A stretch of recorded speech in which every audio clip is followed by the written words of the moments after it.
So up on the screen are a couple of QR codes. I do want you to stay in touch with me. One is for my LinkedIn profile. The other is for my website.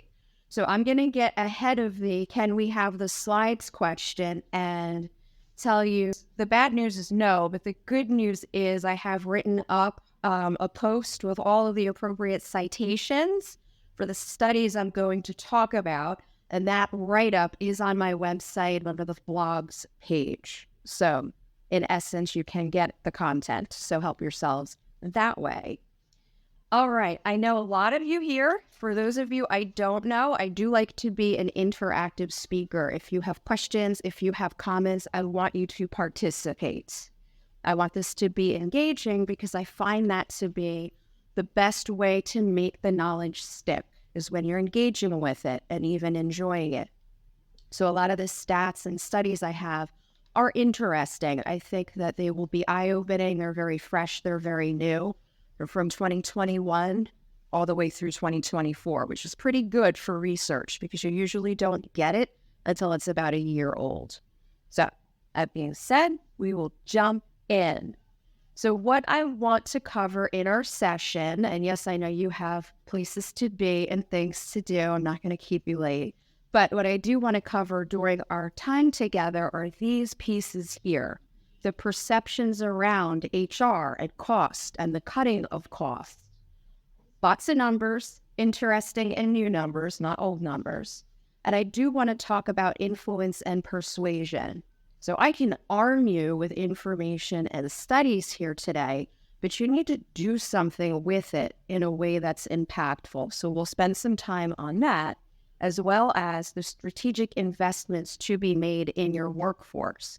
So these are a lot of the goodies I want to cover. And ultimately, this should help you experience positive results. All right. So if you read my session description, you saw in there that I wrote, we don't want to continue to be the note takers, the compliance department, the complaint department. And there is kind of a spoiler here, but what does it feel like HR has become in an organization? The police, though, right? We approach scenarios and people and problems from a real compliance mindset. And in a way, and I don't want you to ignore compliance. I'm not saying forget about that because you do need to have that lens to your decision making, but it can't be the only lens. And that tends to be where HR people kind of lose in the conversation, is that we really dig our heels into the compliance, the rules, the way it has to be, and we kind of get stuck in that rut. So what I want us to do is be more impactful as a business partner. I want us to be able to come to a conversation with well thought out research and data and a persuasive argument for why we need to do the things that we believe we need to do. Overhead. So once upon a time, if you think about the history of HR, and this is not a class on the history of HR, but you know already it was started out as the personnel department. We typically don't even come on the scene until an organization reaches its maturity phase. So if you're familiar with the stages of an organization, pretty much never does HR get hired when a company is still brand new and entrepreneurial, right? It's like no one ever said, I better get me an HR person for when I start this business. All right, that's never happened. So HR doesn't come on the scene until the organization is more formal, usually a little bit larger. And the reason they want us to come in is to start to enforce the rules, right? Any of you that may have been the first hire in the HR department in an organization probably heard that. We need structure, we need rules. It's just, we're getting too big, everybody's off the rails, we need to hurt the cats, things like that. But really what we were supposed to do was be an advocate for the worker. We were supposed to be the voice of the worker. And some of you may have been asked to serve in that role, and you may have done it very well. So what did you do in that role to serve the worker? You started to get health insurance. You started to get benefit plans. You started to talk about vacation days. You started to, yes, formalize a policy, but what you were doing was serving the worker. Yes or no? Yes. And then all of a sudden, that did pivot again to the compliance, the note taker, the cost cutter, and the reducer of expenses.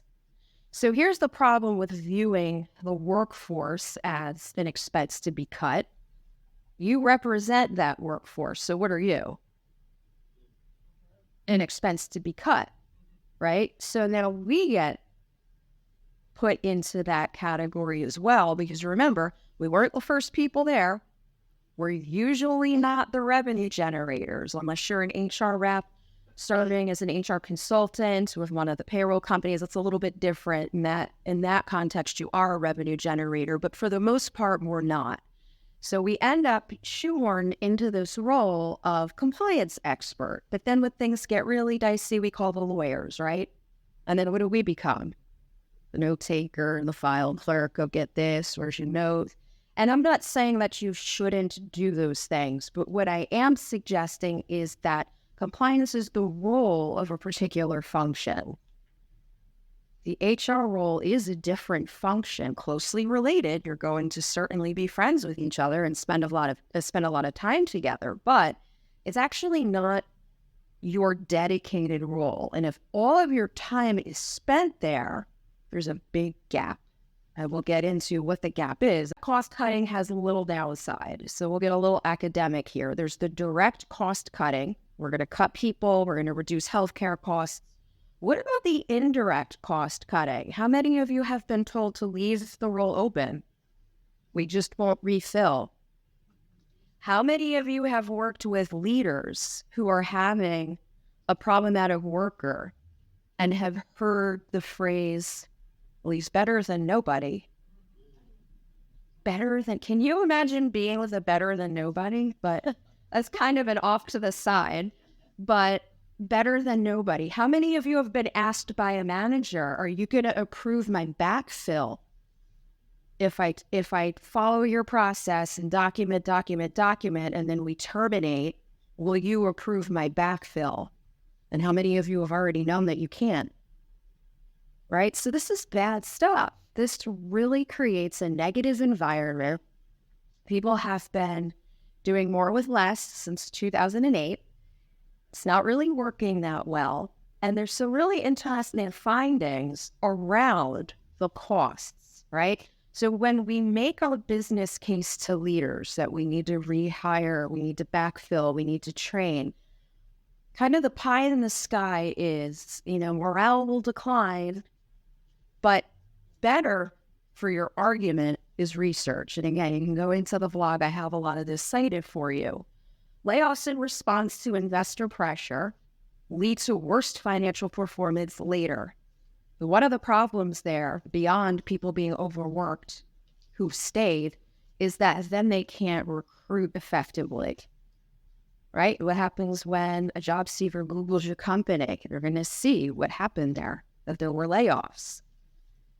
Unless you're desperate, it's not super exciting to take a job with a company that just did layoffs, right? So, very interesting statistic. I'll leave the position open, right? Just don't fill it. Just leave it open. Studies have been done. One standard deviation above how long the position should be open leads to a 5 to 6% lower quarterly return on assets. That's a really compelling number. When we're having that challenging conversation with a decision maker around headcount, that's compelling. But hey, I did some research on this and look at what we see here, 5 to 6% quarterly. So that does mean you do need to have some data. Christine, does it make a difference what position? It does. So actually, if you really get into the weeds on this, there's a difference between highly skilled or not and how long they should be open. But ultimately, each position will have the average amount of time it should be open. So in some cases, waiting a little while is good.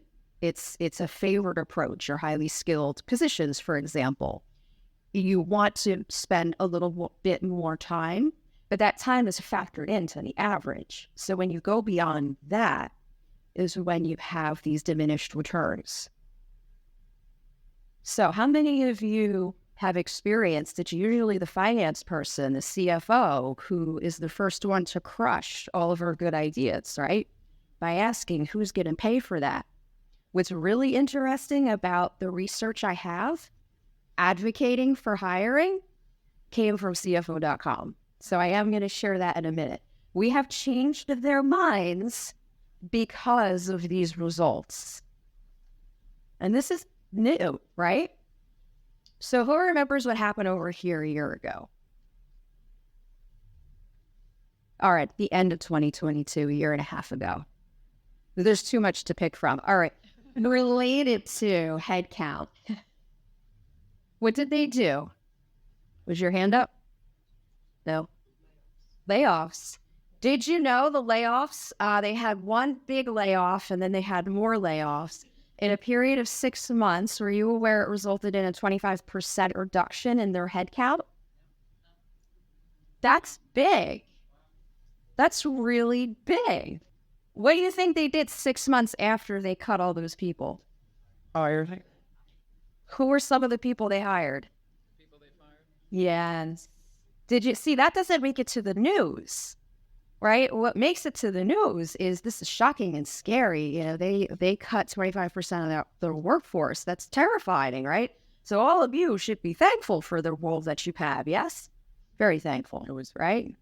But it doesn't make it to the news, though, that they cut too deep. They had to hire back.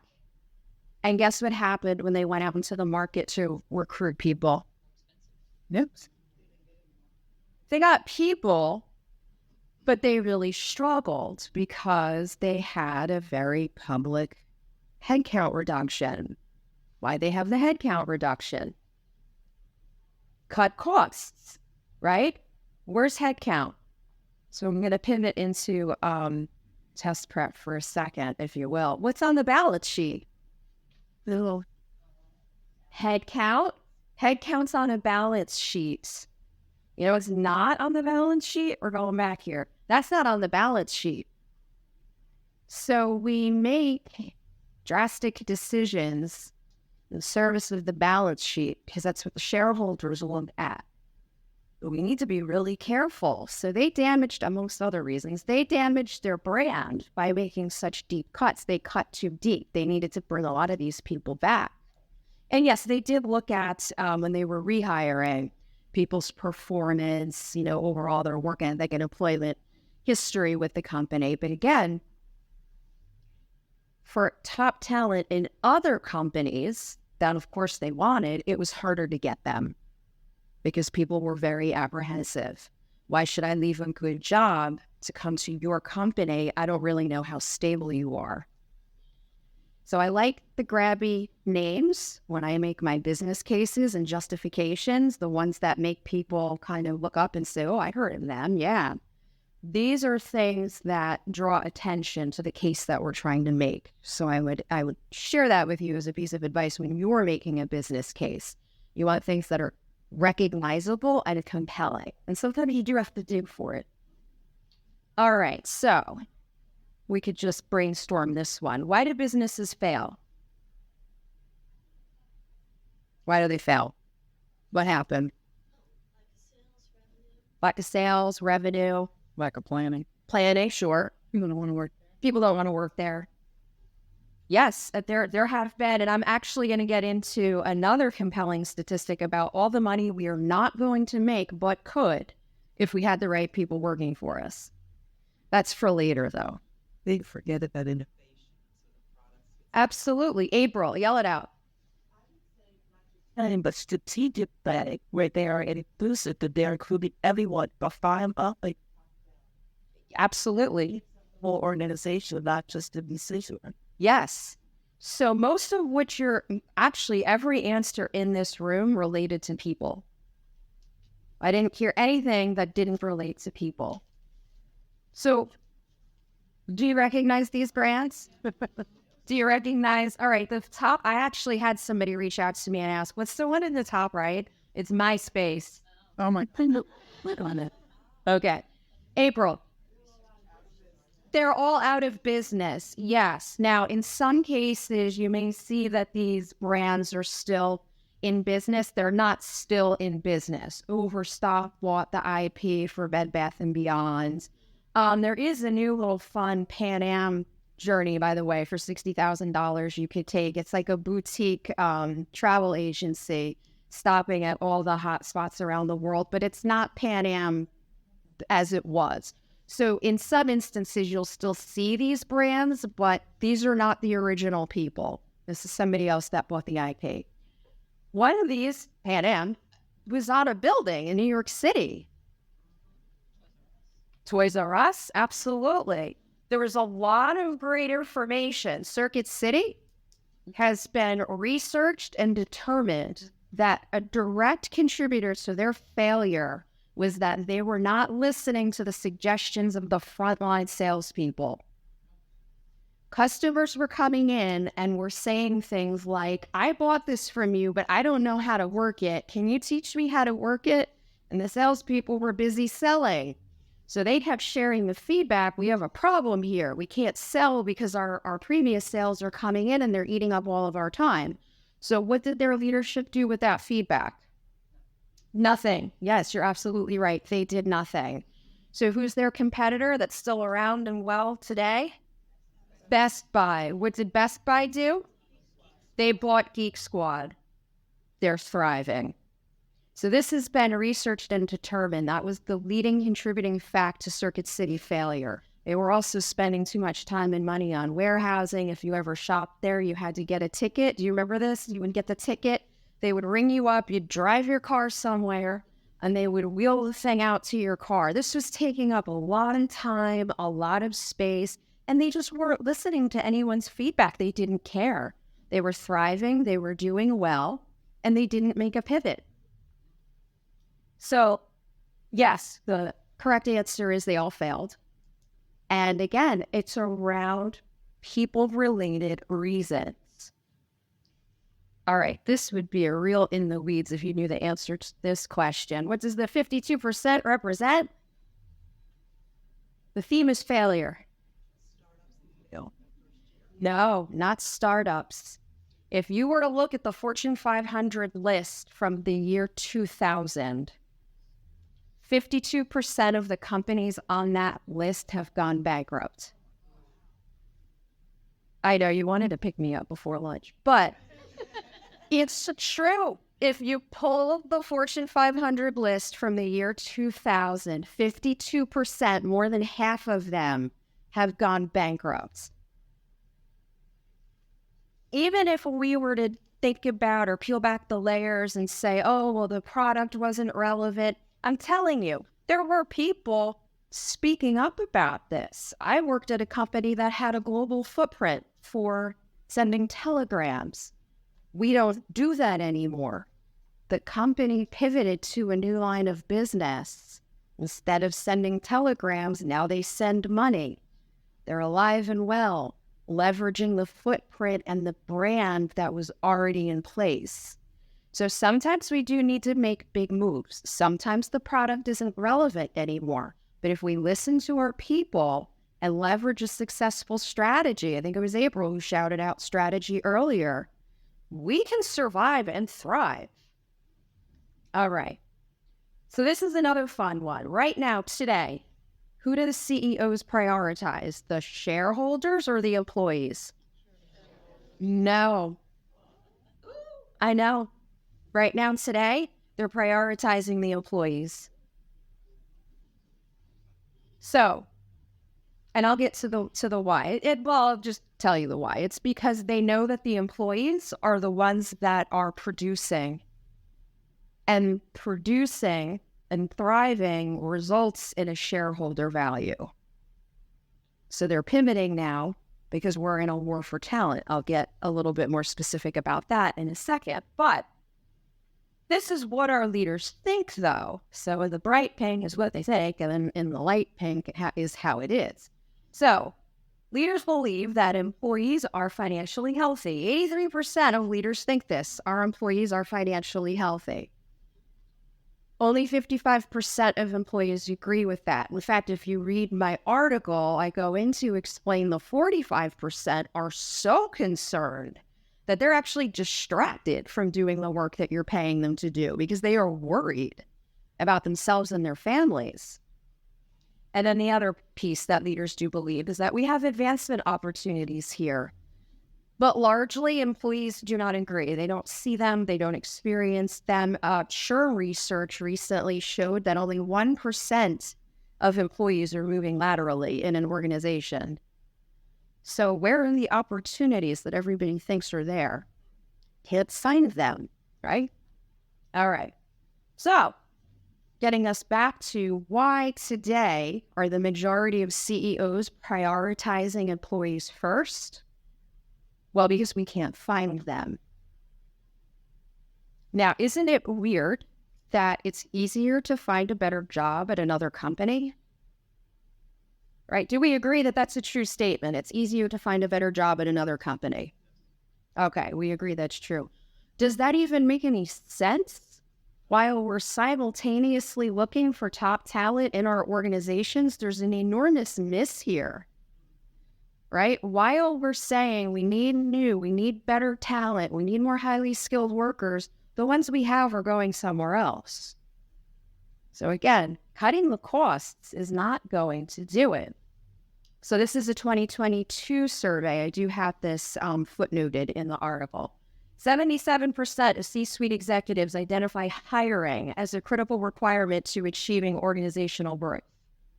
82% of CEOs do not believe their companies recruit the right people. Do we have any recruiters here? It's not a great number, sorry. 7% of CEOs believe they can retain talent. 93% have what? Given up? Maybe. 40% of HR leaders cannot build skills in employees quickly enough to meet their company's needs. So I think now we see a compelling reason why cutting headcount, cutting training, cutting healthcare expenditures is a very ill-advised knee-jerk reaction, yes? All right, it's just going to make the problem worse. But I told you, I like the fresh numbers because everybody wants to know what about since the pandemic, right? That's what I came here with. Between April 2021 and January 2023, 88 million U.S. workers left their jobs, which is a 25% increase over what this number looked like before we had the pandemic. So you all deal with the people every day, right? Do you agree or disagree that people are fed up? They're a lot less tolerant of things they don't like. They'll just leave. Yes? I see that from chief HROs, CEOs are saying this all the time. They can't believe it. People, I literally just heard this a week ago. People just leave. They don't even have anywhere to go, right? We had a chief HRO say that at our chapter meeting a week ago. They just leave. They don't even have anywhere to go. That's new, and it's damaging. So again, I asked this question a few minutes ago. We see all these problems. We are literally running around in circles here. So then why is it easier? What are we doing? And I have the answer, but what are we doing in the shoes of the hiring manager? We're what? Yeah. We would be spending more. Selling the company better here. That's a good point. Yes, are we working harder for the new people than we are for the people we already have? At least in the beginning, right, Kim? So they get to know who we really are. But and that's absolutely true. We've got a huge disconnect here in how we treat new people and how we compensate new people compared to what we do with the people who are already here. We kind of treat them like they're stuck. They're not stuck. They're showing us that they're not stuck. So we definitely need to change mindset there. Taking things away from them that are of value to them is not a good approach. Now, I do advocate for utilizing surveys You can't get specifics on claim information, but you can get a provider to give you some utilization rates to determine what are the valuable benefits. And of course, you want to stay current with that so that what you're offering is relevant. So it needs to be informed decision making when we're taking something away. It needs to be done very carefully. So we know a bunch of people left. The specific numbers may have been surprising to you, but overall the vibe is not. People are leaving. We know that. So why are they leaving? The repeated restructuring. So how many of you are familiar with layoffs that are just called restructuring? Right? Just ignore the, people that aren't hearing more. This is just so restructuring. So people are wise to what that means and what the impact is. It's causing them enormous stress. I don't think I cited this study, but there is another one that proves restructuring causes such an amount of stress that it drives up the premium costs because of the claims from your incumbents who stay. They're becoming unwell as a result of it. So that's just your healthcare cost. What do you think that does to your productivity? Yeah. Unhealthy workers are less productive than healthy workers. Some of the things that we're doing in the workplace are making them unwell. Reduced engagement. I do a whole session, I think I did it a few years ago here, on engagement and the costs around this. The number 10 years ago was that the U.S. was losing out on $480 billion in revenue because of diminished engagement. Well, engagement has not increased since then. So that's an outstanding number. Lost business. More people will leave. Again, I've already told you the studies have shown that the companies that cut inevitably end up rehiring, and now they have a harder time doing it. And in many cases, will pay these people more money than they otherwise would have because they've got to make it worth someone's while to take the risk. Lack of career development and advancement is cited so much that this is a quote that came right out of CFO.com. The originators of cost cutters, the killers of our good ideas, have themselves acknowledged that line right there. Lack of career development and advancement opportunities is a leading reason for turnover. So now that we have them on our side, we have to leverage the momentum, yes? Because they too are acknowledging the pain is so significant that it's hurting productivity. For pay, people walking out the door do complain that the leader is just not inspiring. Everything is about entertainment now. You have got to get people's attention. So you do have some people walking out the door literally saying they're just boring. Gone. Lack of training and lack of feedback from management. So if we're not giving them feedback, I would argue that we're not training them and we're not developing them, because I don't see how you could be doing those things if you're not even talking to them anyway. So these are missed opportunities that we could absolutely be leveraging, and we need to be. So more gloom and doom. I should have done like a Walking Dead slide theme, right? So by 2030, which is a little more than 5 years away, this is the projection. The financial impact of the talent shortage created by technological changes will reach $8.5 trillion in unrealized annual revenue. And 1.88 of that is right here in the U.S. So what does this mean?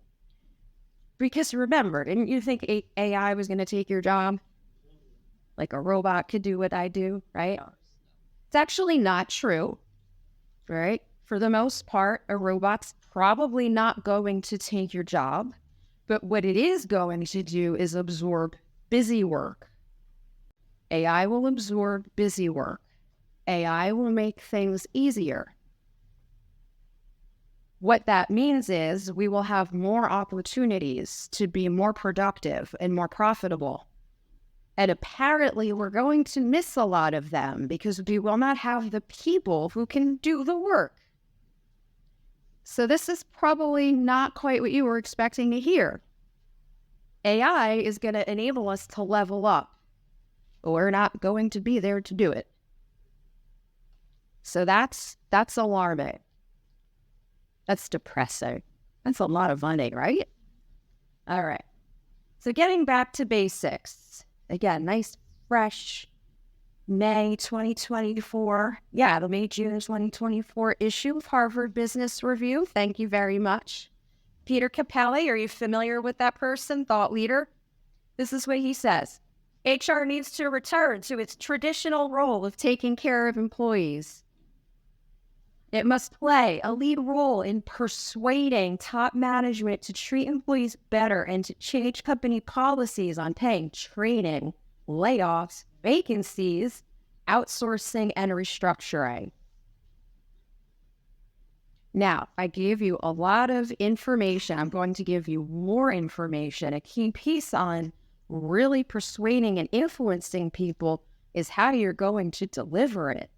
We have a very bad habit in human resources of subjugating ourselves to the CFO, who is now our friend, or to the compliance attorney. So I do encourage you to really brush up on persuasion, communication skills. My friend in the back of the room is doing that session tomorrow, right? How to really convey your message in a way that it will be received. This is critical, right? You can take this information and just throw it across the room and they'll read it and ignore it.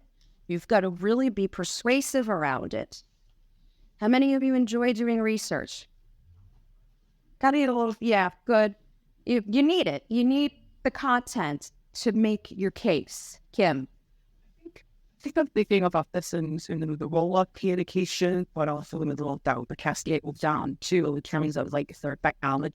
Okay. Maybe tomorrow, looking at strike potentially, and some of that I like, right? Some of that is they don't want the automation, but some of that is we could also communicate to employees and absolutely. you know what I mean? It's not just that here's an email, here's what's happening. Communicate, you know, and you're transferring some of those skills or brushing up on skills. Absolutely. Communicating, relating, analogies. My aunt is just so opposed to self-checkout. It's crazy. Back to Meta, this is what I see all the time. Like she wants to go to the Walmart holiday party because she goes to self-service. And I'm like, all right, Aunt Linda, did you ever use an ATM machine? Because that's kind of the same thing, right? So there's certain things that are really scaring people, and it's very irrational. We have been leveraging technology for a long time. We've been okay with it. We've liked it because we didn't want to wait online at the bank. So it's very strange. But yes, I think Kim's suggestion is absolutely vital. You communicate, you talk to people, paint them the picture. We're going to automate this, right? The human mind that does not like change automatically interprets that statement as, so you're going to get rid of me. Instead, frame the message, we're going to automate this so you can do that. And usually that is going to be a much more exciting set of work to do. We all have grunt work we don't like. Didn't we get rid of a lot of it with HRA Essence? We like them now. In a minute, I'm going to talk to you about what else you can do with them, right? Getting back to that figure about all the unrealized profit out there. Are there any other questions so far? Okay, captive audience. So what should we do? We're going to do with all this information. You do need to show the costs and missed financial opportunities. That's not on the P&L. That's how we got into this mess of cost cutting. Because we're looking at the items on the P&L. How many of you spend time with the P&L? Like 2 people? All right. Try 3. Try to build the relationship with the people in finance. I will tell you, back in my... No, she's like, no. All right. Back in my days in corporate HR, I built very good relationships with finance. And I'll tell you what my secret was. They knew they could trust me not to waste money. When I approved an invoice, I looked at the whole thing. If I found errors, I called the vendor related to my, my areas of responsibilities. I would talk to them about different options we had and why I thought something made sense. And I was always backing it up with data that showed why it was a good investment or why something maybe wasn't a good idea. When finance can trust that you're not going to waste the money, they really become effective partners for you to have. Also, provide dashboards. How many of you are leveraging your HRIS systems for insights to build dashboards? People love a visual.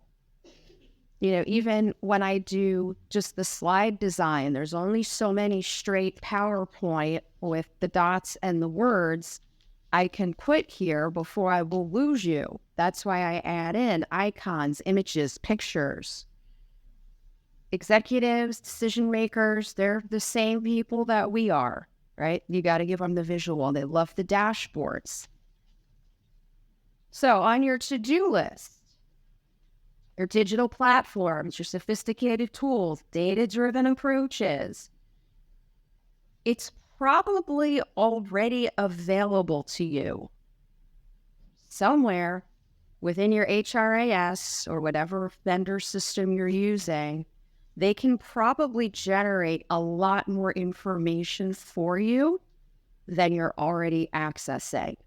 Are any of you having those conversations? Is anybody reaching out to you proactively to say, and taking advantage of this feature? Because there's a lot of insights. Now, again, garbage in, garbage out. If you're really using the systems and you're loading in, what are the projects people are working on? You can get insights so granular as to who in this workplace is friends with someone else. Even at big, large, 10,000 employee companies, the HRIS, the systems are so sophisticated now, well, it would be really a full workplace management system, that they can track the volume of emails exchanged between people and generate a report for you about which employees outside of their own area are most likely to be friends with each other.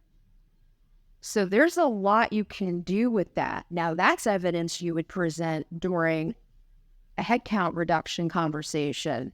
I know you're looking at this department for headcount reduction, but our data insights suggest it's going to have a negative impact on that department because they are closely connected to each other.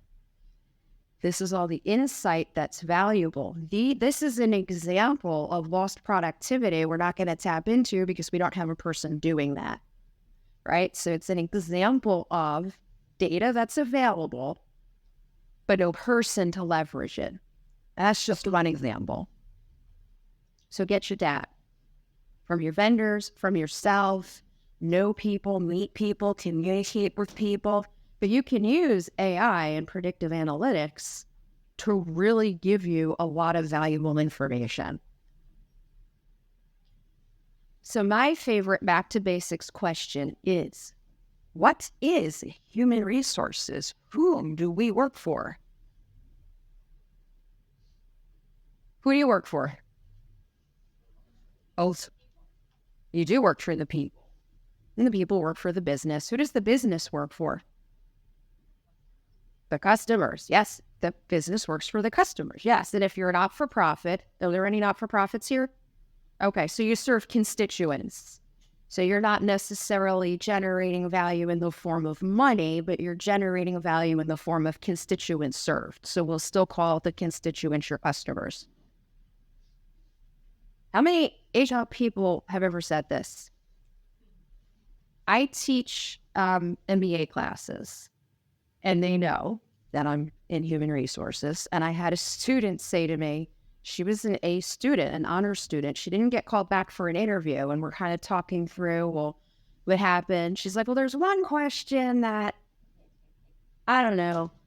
She asked me like a customer service question. And I told her, well, I won't really be speaking to the customers. And my response to that was, okay, I don't want you to say that to anyone again. But how much time do we spend leveraging the voice of the customer? So do you hang out with your friends in marketing and do they talk to you about voice of the customer where they're really trying to get into, EUC, end user experience, if they're in IT, voice of the customer, end user, consumer, they're really trying to understand this person's life so that they can market and sell to them. How much time do we in HR spend doing that? None? You do? Okay. Do you spend enough time in that to appropriately support your workers in their roles? Because I think there's always an opportunity for this. Something that we used to do that I thought was a great exercise, a place where I used to work, is we would play customer service phone calls, depending on the department, right? So somebody's complaining about something and the woman's screaming on the phone about, you need to hire more people. That one went to the HR team meeting, right? And we looked at head count and how long was the work actually taking to complete successfully compared to the metrics we were using for head count. Were we right? Were we wrong? In this case, we were mostly right, and it was a systems issue, but it still enabled us to vet the problems. So I think HR people do have an opportunity to understand the customers a little bit better. And you use that knowledge when you're building your cases for investment, for investing in people, rather than cutting their headcount. So our customer impressions. We used to view customers as transactions, this for that, buy, sell, go on your way. Now everybody in our organization is spending more time thinking about the journey of the customer, right? Where does the customer come from? What makes a customer? How is a customer made? How do they find us? The life cycle. How long does it take them? Who do they meet? What's the process like? Where do they go when they're done? And we don't want them to leave forever. So then we work on the relationship, right? We talk about customer relationships. I think it's really important for HR to have this same information, because we largely do for our employees, but we also need to be mindful about it for our customers, and we need to be building the connections, leveraging the connections, because the case that you're usually going to make is that the investment you're asking for supports the customer journey and will drive revenue or constituents served. Any questions here? Everybody's good? All right. You heard of that company? So, believe it or not, they were going to be doing some cuts around the workforce there. Their chief HRO got ahead of it, went into the marketing department, explored the voice of the customer tools. That's the case study in VOC is voice of the customer. Literally took those tools and applied them to the employees and uncovered all kinds of gaps, problems, deficiencies, and turned them around. We like shopping at Neiman Marcus, right? We can.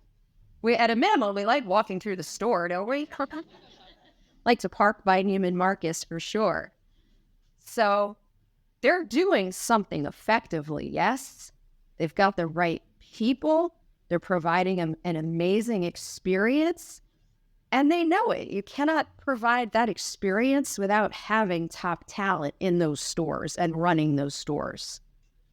So I just love this example of where their chief HR officer went into the marketing department and said, I need to use your stuff real quick, and had amazing results because of it. So again, recognizable always helps make a case. So what should HR be doing? We need to understand our core functions so we do not cut them too deeply, because that's a mistake that keeps happening. Even at large, sophisticated organizations keep making this mistake. Cut the costs, they cut too deep. And now it's harder to get back what they need. And we go beyond titles, right? We really want to understand the work that's happening in our business. I worked in healthcare. Has anybody worked in healthcare?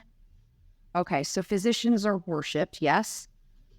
My opinion was, are we taking care of the person that opens the door? Are we taking care of the person who deals with the carriers? Right? So opening the doors lets the patients come in, and the carrier relationship lets us get paid. These are also critical pieces of the functioning of that business. We need to be mindful, and I think these roles get dropped off by virtue of title. Even succession planning, we only do that at the top, but there are some key players in the middle who, if you lose them, will have a significant impact on the running of your business. They need to be identified and supported, yes? Okay. These are the things that all the sophisticated tools should be enabling you to determine. You should be plugging the information in and getting the insights. Like, who's the person in the center of the productivity? If we're plugging in the information accurately, we will get amazing insights from it. So now, going beyond that, we also should change our mindset from we've got the regular full-time worker and start thinking about, in a way, placing our workers maybe in a more gig context. So we kind of do that with cross-functional teams for a period of time on a particular project, where it's like this new temporary thing. We may need to start embracing that more. Rotations, mentorships, that's the part that gigs means there. That doesn't mean you have to hire consultants, but to approach the regular 9-to-5 work differently. Maybe it's not going to remain that the person you hire to do this job full time will always be doing that job until they leave. But instead, we're building networks, we're doing rotations, we're exposing people to different work. Did you know that Gen Z and newer generations don't expect to go into one occupation and go straight up the line? They expect to spend time in totally different occupations as they build their career. And when you think about it, it makes sense. If we have valuable institutional knowledge and we've got people who demonstrate loyalty and good work ethic, why wouldn't we move them to different, interesting, exciting projects within our organizations? Now, that's a little innovative. We don't really think about work and roles in that way. We think about the full-time, regular 9-to-5 in that job. So we need to expand that thinking a little bit. Mentorships are a critical piece for development and also relationship building. How many of you are utilizing mentoring programs? Okay. It's also key for succession planning. Did you know that? It's going to teach these people, right? You need the mentors to do that. So if you're not currently utilizing mentoring programs, I encourage you to consider it. Okay. Flipping the script on recruiting. We want people to come work for us. We typically ask questions like, what can you add to the organization and why do you want to work here? Now, some people don't love this idea, but I think it's important to ask these questions as well. What are your goals? What are you seeking to accomplish here? What would you like to learn?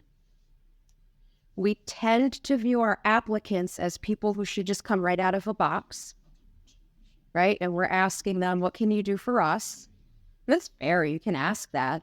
But I think you should also be embracing the points on the right. These are also key indicators of high-performing employees.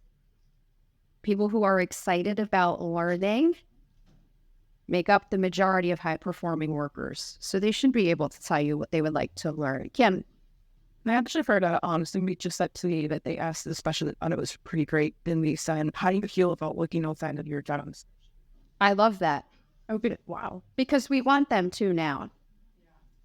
That is the wave of the future. We want people, and they want to as well. Like I said, the demographic trends are showing people are no longer, newer people into the workforce aren't thinking about careers in those terms, assistant, generalist, manager, director, VP. They're thinking about going here, marketing, finance. They're thinking about doing all different things. But this, I think, will help inform you about top talent, about work ethic. Who's struggling with work ethic in the workforce? Anybody? Nobody? Everybody comes in, they do what you tell them to do? Okay. All right. It's like, wow, you should be up here. Okay. So skill mapping. Now, this is provocative. Jobs don't require 4-year degrees. Employers do. Now, yes, we do have some exceptions to that statement, right? If I need surgery, I want Dr. Smith. I don't want Todd, who watched Dr. Smith last week, right? Okay, so we do have some exceptions here. I get it. I agree. I acknowledge that. But there are many rules, and I think we've grasped this in HR, right? When everybody was making fun of us that you have to have a master's degree to get $15 an hour job. Maybe we were being unreasonable. Okay. But skill mapping is key here, because what you want is to identify the key skills that support the critical work in your organization. A lot of the things can be taught. You can teach them. You can leverage the people who are doing them to teach them. So I think this is where we as an HR profession are going to pivot, because this is where we're going to invest our training and development dollars. Now, when we make that business case to get the money from the CFO, who's our friend now, this will make a more compelling case. This is the critical skill set in the workforce or in the job required to generate revenue or serve our constituents. So we need to know it first. Was that a question? Okay. So you have to understand the skills necessary to perform the role. How do you find this out? Talk to people, right? And I do want you to leverage your tools. Everybody here, when you're done with this conference, should go back and talk to your providers about, what other bells and whistles do we have here? Usually what happens is we get our HRAS, or whatever system we have, we turn on like 2 or 3 things because we don't want to get overwhelmed. And then we forget there were a whole bunch of other things we were able to do. So I do encourage you to go back and start asking the questions, what other bells and whistles do we have here that we have not turned on yet? So the companies that are leveraging this information do have a competitive advantage because they can move people around. Remember when I said, think about the work in a gig context, your own workers in a gig context. When things get rough, you can move people around because you will have been developing them and training them. Promote people. I asked the question a few times, why is it so easy to get a better job somewhere else? It's a real bummer when there's a higher level opening and nobody here gets promoted. That's depressing. I really think we need to revisit that. And yes, and teach this stuff. I understand that there's value in bringing in new perspectives, somebody new ideas. But again, we also need to give a chance to the people who are here, who have our valuable institutional knowledge and our really valuable client lists. There's constant movement around the ban on non-compete. Once the non-compete falls, it can be in a lot of trouble. So strategic roles for HR. So I talked about in the session description, you spending your time on more strategic things instead of taking notes for people and writing people up and complaining, right? I want you to be doing the skill mapping, developing internal job markets. Our managers, for a variety of reasons, don't want to say, I have somebody on my team who would be a great fit for the open role on your team. Why don't they do it? They don't want to lose them. They don't want to lose them, either because they're a good worker or because we'd have a bad reputation for not approving the backfill, right? I really advocate for us developing an internal job market, skill-based, need-based, talent-based, so that we're talking about who that's already here would be a good fit for that role. Remember, I told you, SHRM said only 1% of moves are lateral within an organization. We're just hiring other people. We're not really looking at the ones that we already have. We've got to be fair at our distribution of opportunities. Opportunities are assets. Your high-performing people, your highly motivated people want access to opportunities. When you don't give them those opportunities, they will leave. Remember, big emphasis on people leaving. We need to increase inclusion. And then at the bottom, I put in italics, talent and culture create a real competitive advantage.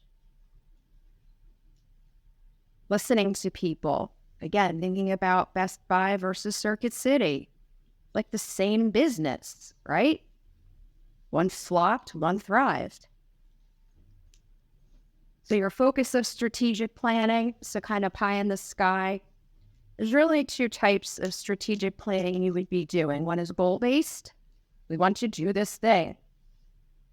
And you put together your strategies to do that thing. The other could be issue-based. There's an issue facing the organization. We have to strategize to overcome it. So understand what you're doing, and going back to the communication. When you roll out your strategy, you need to include the why. Why are we doing this? We're doing this because it supports our mission of accomplishing this, or we're facing an issue that we're trying to overcome. Does that make sense? Okay. And the communication piece, always share the why. There are a ton of benefits around your strategic planning. Kind of keeps everybody focused. You've got your roadmap. Ideally, you're figuring out who's responsible for what. Borrowing from the project managers, the RACI model. Was familiar with the RACI model. Carolyn teaches it. So if you have questions, you ask Carolyn later. So that's great, though, for your strategic planning so that everybody knows who's responsible or accountable or just consulted or informed, instead of having too many people involved. It enables us to determine when we need to change, right? We have this plan for this reason. We're doing these things. They're not working. So that should be your indicator of when to change. And that also should help you allocate your resources. Is what you want to do connected to your strategy? So HR people, when you're advocating for training and development, I want you to be able to make those finite cases. I want this money to provide this training to support this credible skill and get this result. Instead of, I have budget for soft skills training. People are complaining about the managers.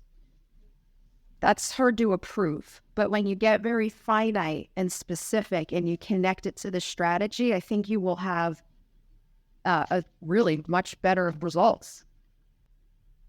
Alignment, there's two types of alignment. One is horizontal. So HR department is doing the things it's doing to support what the organization wants done. I'm sorry, I think I said that wrong. That's vertical alignment. I said this is interactive. You should definitely stop me if I'm saying something's wrong. Okay, that's vertical alignment, up, down, right? Organization, HR. Horizontal now is within the HR function. So are the recruiting people going out and saying all these wonderful things that just aren't true about us, right? So we need to have nice, clean, good alignment. So if recruiting is going out saying, we've got the most competitive benefits in this area, your comp and ben people need to be calculating that and confirming that this is true. So that would be an example of your horizontal alignment. So what I put in the bottom in red there is that our actions need to match the things we say. Everything should link up very nicely, very consistently. So your goal setting, we're going to go through these kind of quickly because I think you're familiar with goal setting. In a minute, I give a real quick script on SMART goals, but why are you doing what you're doing? How does it relate to organizational success? What does individual success look like in this context? And what are the metrics that you're using to support these things? So this is basically the PESTLE analysis here. Strategic HR and our business. HR people should be aware of what's going on in the world. You should be watching the news. You should be reading the newspaper. You know, there's about to be a port strike, right?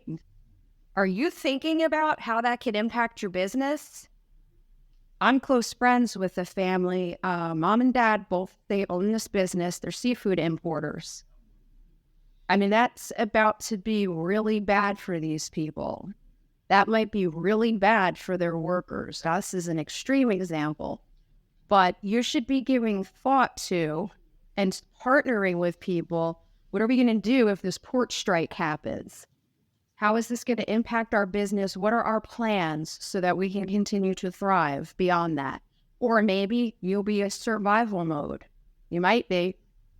But these are things that highly skilled HR professionals are staying in the know about and asking those questions to the key leaders in the business. This is what the team meeting should be about, right? So staying involved, that's the external piece. And then the internal piece, your own resources and things that you have, product life cycle strategy and things of that nature. These are my quick questions on how to write SMART goals. Now, I don't like the SMARTER format, evaluated and revised, because I just feel like that's giving people an excuse to give up right from the beginning, right? We'll just evaluate and revise them if they don't work. So I prefer to stick with the original SMART format, and these are just the quick questions I ask. Specific, who or what are you doing? Measurable, how much money? How many, right? Attainable, realistic, does this goal matter? And then the time bound. So you've probably seen all this already. Strategies. How many of you spend time exploring your competitors? Okay.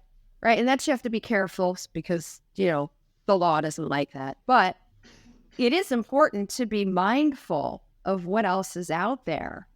And when it comes to competitors of talent, I open up my definition a lot. So it's not just who does what I do, who sells what I sell. Who's nearby where that person who opens my door might like working better and opening their door more. So in some capacity, I also view neighbors as competitors because I have roles that are not unique to my industry that they may hire away from me. Front desk receptionist can get a job anywhere if you're using a receptionist. If yours is stellar, the other businesses in your area are competitors. So again, I open up this definition very broadly. But in our strategies, in addition to that, we should be set a clear explanation of the vision and the purpose. Our team should know, why are we here? What are we doing? Transparency about challenges. Just be honest about it. Nobody likes to be lied to. If you know there's a problem, acknowledge it. Work together to overcome it. Recognize people. And transferable skills are critical. How many of your employees are actually talking to you about transferable skills? IT people are passionate about this. I've had IT people ask me during interviews, what software do you use? What system do you have? What transferable skills will I gain? Wow. Okay. Tableau, do you use? I don't know what that is. Okay. But this is really relevant because In the new labor market that we're in right now, the reality is people only plan to stay, a lot of people only plan to stay a year or two. It doesn't mean they're not talented. In fact, they're probably very talented, but you'll get them if you're able to show them what valuable transferable skills they will get from working with you. So all new stuff here. Motivating high performers. Remember, we don't want them to leave.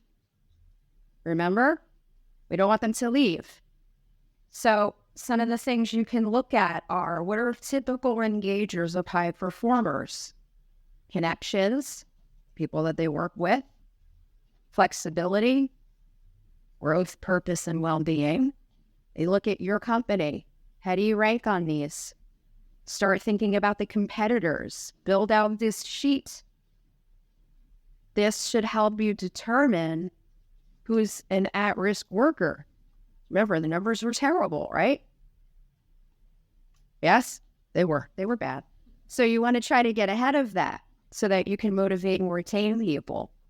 IDPs are not the same as a PIP. You have to be very careful in how you frame your conversation.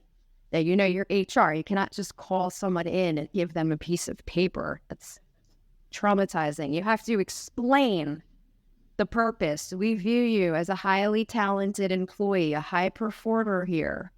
What we want to do is help get you to the next level. We're going to put together an individual development plan, which is a very good thing. It's not the bad thing for you.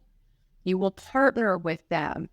You will talk about career goals and aspirations. You'll talk about the strengths they want to utilize more. Think about those transferable skills. Have action items and follow-up dates. I'd like to see you add a mentor in here too. So your strategic managers, remember, strategic managers are managing their workforces very effectively. They're doing these things. They're encouraging the autonomy. They understand when their presence is a burden.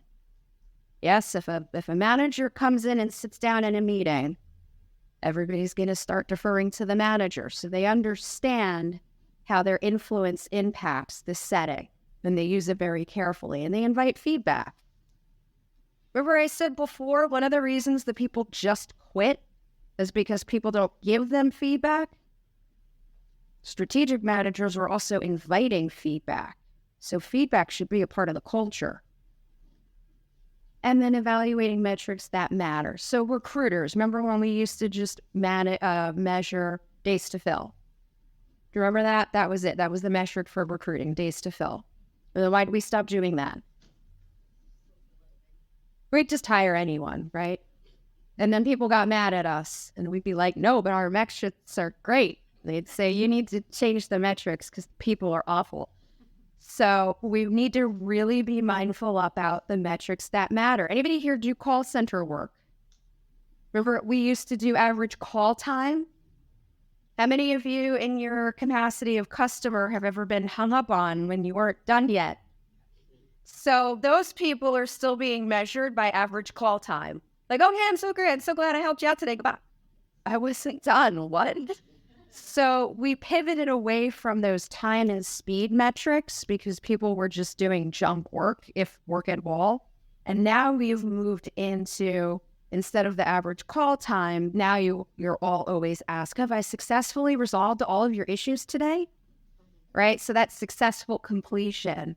Instead of days to fill, it's what's the performance rating a year out? So we've pivoted our metrics to become more meaningful. This is all strategy-based. Employee turnover, we also look at that more granularly. What kind of turnover? Sometimes they turn over, we're happy. But again, it's true. But we've gotten a lot more strategic around the things that we measure. We're connecting them to the strategy, and that feeds into the value of the organization, whether it's money or constituents. Any questions here? All right, just got a couple slides left. I know people have places to go here. And I just don't want my group last for lunch. All right. So one more thing. A lot of what I talked about here was you're not the workplace police. That was like my opening slide, right, with the cop car. And I did say, but don't like totally forget about the rules, though. You do need to know what the rules are. One of the things I do want to share that I think continues to be and will always be imperative, not only for HR people, but all leaders, but really they look at us very closely with this, is being the ethical agent. So ethics is a space between what's legal and what's right. So you could do a lot of crummy stuff that's not illegal. And I think it is important for the HR leader, the HR professional to represent that, to speak that voice in the room. And I do think that this is a strategic capability. And I can back that up because HRCI actually considers ethical content to be valid for business research credit. Did you know that? So this is, yes, they knew, yes. Which is a little alarming because they're kind of suggesting it's not HR, but that's okay. We won't go there. But you need to be the ethical agent. And there's a ton of data around all the horrible things that happen when we have an ethics breach. Who knows what the do whatever it takes case is? They're actually turning this into a movie. So, a vice president of an organization made a statement to the team, do whatever it takes. This was in response to criticism this company was receiving on the internet from a husband and wife journalist team that was criticizing the company. And it was impacting sales, we think. The VP of an organization goes into his team meeting and says, shut this down, shut them down, do whatever it takes. What ended up happening is 7 people were brought up on charges. Most of them went to jail. None of them were senior leaders. We had someone as low as an analyst in the organization who was brought up on criminal charges.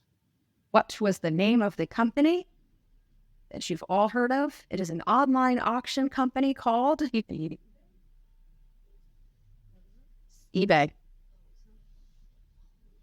They're making a movie out of it now. Somebody somewhere, I know eBay has an HR team. Someone somewhere should have said something. And I do think that when there are ethical breaches, that does tint the HR department. Agree or disagree? Yeah. So we need to know what's going on. Again, no executives were brought up on charges here. None. 7 people went to jail. How much did it cost? What do you think? I bought that. Straight out of the gate, $1 million settlement to the people that were being harassed, because that's what they ended up going to jail for. They took it outside of the organization and basically terrorized these people. It was $1 million just in the settlement, and in countless expenses around their own legal team, loss of productivity, all the indirect costs that cost you money. Right now, instead of doing valuable work, we're sitting in a conference room meeting about harassing a husband and wife journalist company because they're writing annoying things that we don't like. So tremendous amount of money that cost. Ethical breach resulted in criminal conduct, brand damage, bad stuff. So what our goal is, a term called collective efficacy. We want to know that we're making the right investments and we're working with the right people and we're motivated and we're successful. So that is the term. Collective efficacy is the team's collective belief that it can effectively perform a task. So think about sports for a second. If you're on a sports team, you want to be on the winning team, yes? Nobody says, I want to be on the loser team. I've never heard that. What I hear is the opposite. We want to win. We want to be on the winning team. This concept relates to work as well, collective efficacy. We want to believe that we together can accomplish something. So we need to make these impactful investments. We need to be mindful about cutting costs in the wrong places and actually costing ourselves more money later. This is key when I think about HR, 30,000 feet in the air, looking at our organization and our team. We want to do the things that drive this spirit because no one is working in a silo, right? We hear about silos just before we did, right? He did say that. Yes. Okay. So there we go. We want to know that we can trust each other and produce together. So we do want to invest in training, some more depressing stats. I actually changed this morning. I know that conference planners love hearing things like that. Changed my slide this morning. So this came from our friends, CFO.org, and I changed it because they had that the lowest performing organizations only spent a half day a year on training. It was only compliance, but probably the more accurate stat is the bottom 25th percentile organizations spend 4 learning days or less per year. All right, so when they pull the workforce out, 'cause you know that's a big deal. We're going to pull the workforce out for training. We usually do it for compliance, but just barely doubling that resulted in like 3 times the productivity. So what does that mean? So the bottom quarter percentile of organizations had 4 learning days per year. The top 75 had 7 or more. It's not a huge increase in days, but it's a huge increase in what appears to be productivity. So that would be a stat I would use to justify training. And again, more depressing numbers. The 10 to 20% of openings are filled by current employees. So that's openings up, down, usually up. Again, SHRM says only 1% move laterally. It's a significant source of turnover. 63% of people in 2021 said it's why they quit. We need to do something about that. And the reasons you would be doing this are to upskill your workers, prevent replacing people with a good work ethic with a bad one. So on the bottom, I give you a whole list of companies that aren't just doing training. What they actually did was completely retrain their workers to do new jobs instead of having to lay them off and hire new people in new roles. It's brought nice, and there's even more than this. But does that make sense? Okay, so the ones on the bottom, again, this wasn't just your 4 or 7 days of learning. They completely retrained these people to do a whole new job instead of laying them off. So that's really compelling. And it speaks to, I'm happy to see this reinvestment in our workers. And this originally is what we did do. Then we stopped doing it historically and just laid people off and hired new ones. Now we're coming back to our roots. So that's me. You have like 7 minutes to run to the lunch trucks or ask me questions. And it was a pleasure seeing you. So again, there's 2 QR codes. One is my LinkedIn. The second is my website where you can get the blog post that has the citations for a lot of the stuff I shared today. Susan, thank you so much for an engaging presentation. You shared health and knowledge with us. And please open the survey in the app and fill it out before you leave. The Garcia Council is making a donation to the SHRM Foundation on Susan's behalf. And thank you for attending tonight. Thank you.